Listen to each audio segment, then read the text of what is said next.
marka hore waxaan aad iyo aad idinkaga mahad celinayaa ka soo qaybgalka aad nagala soo qaybsadeen hindasa sharciyeedka. waxaan leeyahay wasiirada ama ha noqdaan wasiiradaha xukuumadda dhexe ee jooga ama kuwa ka yimid xukuumadaha ka tirsan dowladda federaalka ah,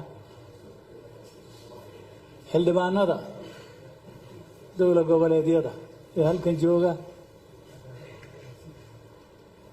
gobolka banaadir xubnaha ka socda,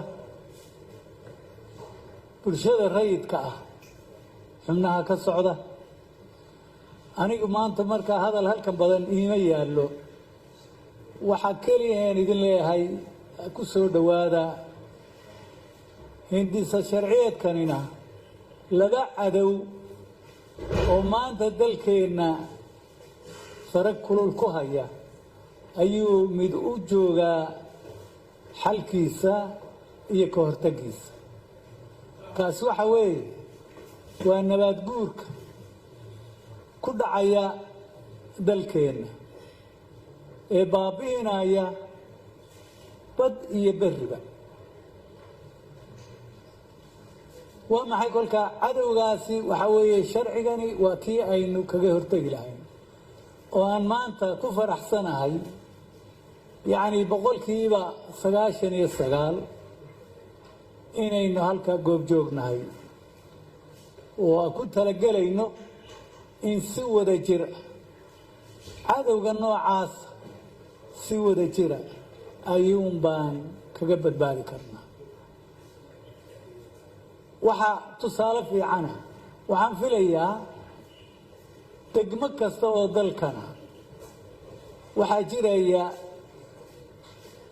togag xilli roobaadka iska qulqula oo ku dhammaado uun dhulka.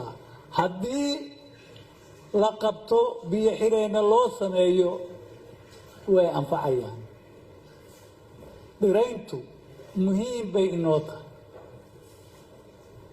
marka idinka faraha ku haya xeer sharcigaas oo kolkaasi sidii aynu uga faa'iidaysan lahayn gacanta ku haya diyaarintiisa way idin taallaa, waynu wada leenahay kulligeen.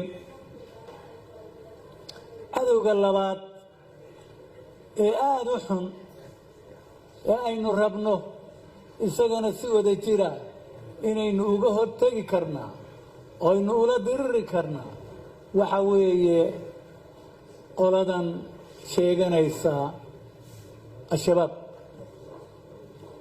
ee aan ahayn diinta islaamka shaqo ay ku leeyihiin aan jirin, ee caruurta iyo maatada iyo dadka da'da ah iyo kuwa waxtarka ah ee hadda waaweyn midna aan dhaafayn.